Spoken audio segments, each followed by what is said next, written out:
Frères et sœurs en Christ, soyez les bienvenus. En ce 4 avril 2026, que la paix du Seigneur Jésus et la protection du manteau sacré de Notre-Dame reposent sur vous et sur votre famille.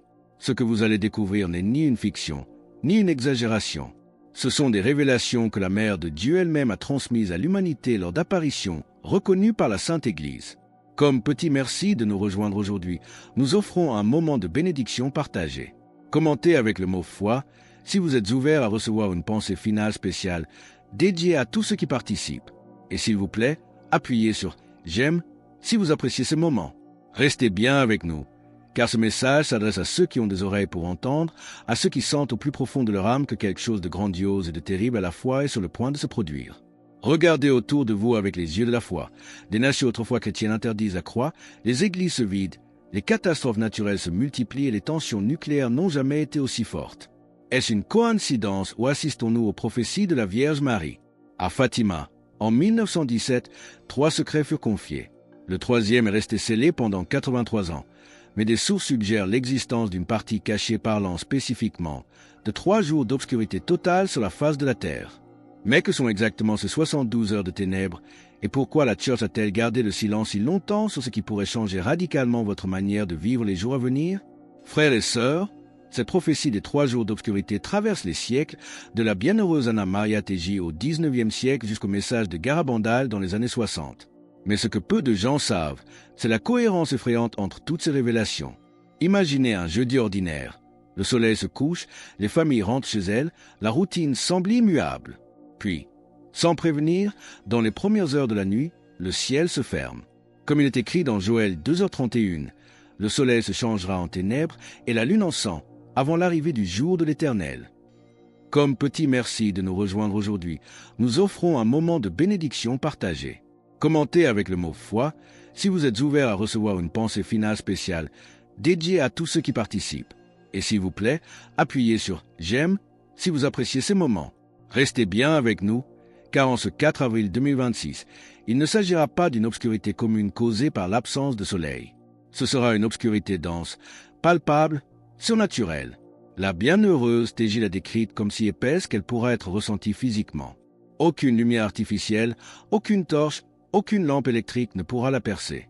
Pendant ces 72 heures, l'air deviendra pestilentiel et les démons erront librement sur la terre, imitant les voix de vos proches, frappant à vos portes et fenêtres pour vous tromper. Celui qui ouvrira par curiosité ou par attachement humain sera perdu. Seules les bougies de cire d'abeille bénies par un prêtre parviendront à éclairer l'intérieur des foyers des fidèles.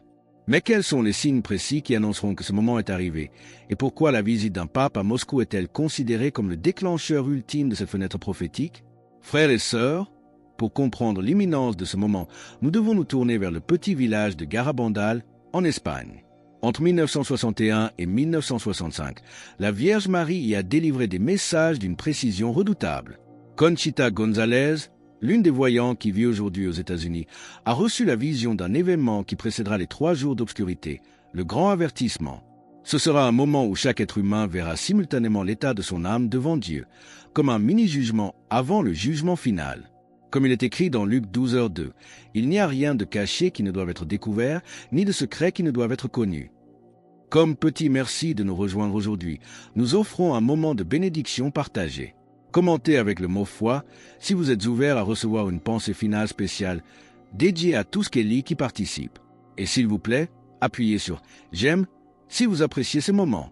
Restez bien avec nous, car en ce 4 avril 2026, les signes de convergence sont là. La Vierge a donné 3 repères clairs à Conchita. Le premier, un pape qui visite Moscou, un événement sans précédent dans l'histoire. Le deuxième, une grande apostasie au sein de l'Église où les doctrines sont remises en question. Le troisième, des phénomènes célestes inexpliqués, visibles sur plusieurs continents simultanément. Regardez le monde actuel, combien de ces signes sont déjà sous nos yeux. Le ciel est en silence, les anges attendent le commandement. Mais ne craignez rien, car si vous écoutez ce message en cet instant, ce n'est pas un hasard. Notre mère veut que votre famille survive. Mais quelles sont les instructions millimétrées que vous devez suivre à l'intérieur de votre maison pour que les ténèbres ne puissent pas franchir votre porte, et pourquoi l'eau bénite sera-t-elle votre première ligne de défense? Frères et sœurs, la préparation ne se fait pas dans la panique, mais dans l'obéissance aux instructions célestes. La Vierge Marie nous a donné des directives précises pour traverser ces 72 heures sans périr. En ce 4 avril 2026, écoutez avec une attention redoublée. La première règle absolue est de rester à l'intérieur. Ne quittez votre demeure sous aucun prétexte. Comme il est écrit dans Ésaïe 26, 20, « Va, mon peuple, entre dans ta chambre et ferme la porte derrière toi. Cache-toi pour quelques instants, jusqu'à ce que la colère soit passée. » Comme petit merci de nous rejoindre aujourd'hui, nous offrons un moment de bénédiction partagée. Commentez avec le mot « foi » si vous êtes ouvert à recevoir une pensée finale spéciale dédiée à tous ceux qui participent. Et s'il vous plaît, appuyez sur « J'aime » si vous appréciez ces moments. Restez bien avec nous, car vous devez barricader vos ouvertures. Ne vous contentez pas de fermer les fenêtres, recouvrez-les de tissus sombres ou de couvertures épaisses. Les démons, dans leur ultime assaut, prendront des formes familières et des voix que vous aimez pour vous inciter à ouvrir. Même si vous entendez la voix de votre propre enfant ou de votre mère suppliant d'entrer, ne répondez pas. Si ce sont réellement vos proches, Dieu les protégera à l'extérieur jusqu'au retour de la lumière. Avant que l'obscurité ne commence, aspergez toutes les entrées d'eau bénite et tracez le signe de la croix sur chaque porte. La protection spirituelle est votre seul rempart physique efficace. Mais comment se fait-il que seules les bougies de cire d'abeille brûleront? Et quel est ce phénomène spirituel unique qui permettra aux fidèles de voir au milieu du noir absolu? Frères et sœurs, dans le silence de ce 4 avril 2026, il est temps de comprendre le mystère des sacramentaux. Les révélations sont formelles. Lors de ces 72 heures, les bougies ordinaires s'éteindront, les lampes de poche failliront et les générateurs ne démarreront pas. Seules les bougies de cire d'abeille, bénies par les mains d'un prêtre, parviendront à consumer l'obscurité. C'est un signe de la pureté du sacrifice du Christ, comme il est écrit dans Jean 8h12. Celui qui me suit ne marchera pas dans les ténèbres, mais il aura la lumière de la vie. Comme petit merci de nous rejoindre aujourd'hui, nous offrons un moment de bénédiction partagée. Commentez avec le mot « foi » si vous êtes ouvert à recevoir une pensée finale spéciale dédiée à tous ceux qui participent. Et s'il vous plaît, appuyez sur « J'aime » si vous appréciez ce moment. Restez bien avec nous, car la Vierge Marie a révélé à Medjugorje un phénomène spirituel unique. Tandis que le monde extérieur sera plongé dans l'effroi, une lumière intérieure habitera la demeure des fidèles. Ce ne sera pas une lumière provenant des mèches, mais du Saint-Esprit lui-même. Pour ceux qui resteront à genoux, récitant le Saint-Rosaire sans relâche, ce temps ne sera pas un châtiment, mais une grâce d'une intensité inouïe. Le voile entre le ciel et la terre deviendra si fin que beaucoup recevront des visions, des consolations et une force surnaturelle pour supporter l'épreuve. C'est un moment d'intimité profonde avec Dieu, une purification nécessaire pour ce qui va suivre. Mais comment se préparer dès cette semaine par la confession et la consécration? Et quel est ce soleil nouveau que vous verrez en ouvrant votre porte au matin du 4e jour? Frères et sœurs, la préparation ne se fait pas à la dernière minute, elle commence maintenant.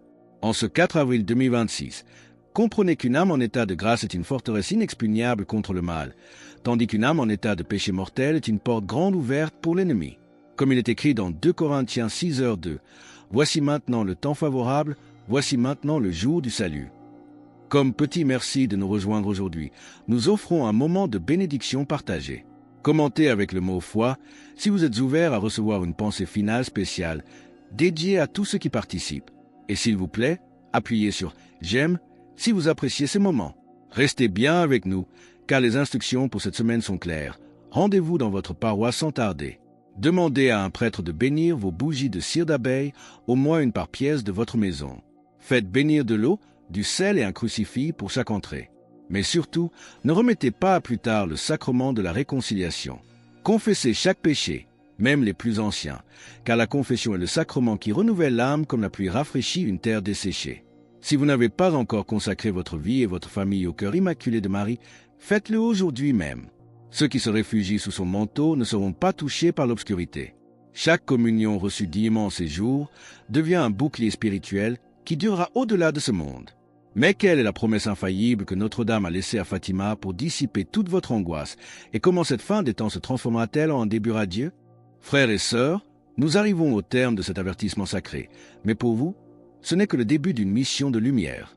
En ce 4 avril 2026, ne laissez pas la peur paralyser votre âme, car la Vierge Marie a laissé à Fatima une promesse infaillible, incrollable.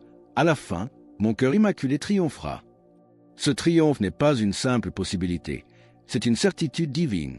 Comme il est écrit dans le psaume 91, 7, « Que 1000 tombent à ton côté et 10 000 à ta droite, tu ne seras pas atteint. » Comme petit merci de nous rejoindre aujourd'hui, nous offrons un moment de bénédiction partagée. Commentez avec le mot foi si vous êtes ouvert à recevoir une pensée finale spéciale dédiée à tous ceux qui participent. Et s'il vous plaît, appuyez sur j'aime si vous appréciez ce moment. Restez bien avec nous, car les 3 jours d'obscurité ne sont pas la fin du monde, mais la fin d'un monde de péché et l'aube d'une ère de paix promise. Imaginez le matin du 4e jour. Vous ouvrirez votre porte sur un soleil plus brillant que jamais, un air d'une pureté absolue et une paix intérieure qui dépasse toute compréhension. Les structures du mal auront été purifiées et la foi refleurira sur toute la terre. Pour rejoindre notre communauté et ne manquer aucune de ces révélations cruciales, n'oubliez pas de cliquer sur j'aime et de vous abonner. Écrivez maintenant dans les commentaires « Marie, sois ma lumière ». Alors que nous terminons ce cycle, scellez votre préparation par la prière de protection. Commentez « Je reste dans la lumière ci-dessous pour confirmer que vous faites du Seigneur votre refuge en ce temps décisif. » Et votre cheminement continue. Cliquez sur la vidéo qui s'affiche maintenant sur votre écran, car elle contient les clés pour préparer concrètement votre foyer à la venue de la grâce. Ne tardez plus, car chaque seconde de conversion compte pour l'éternité.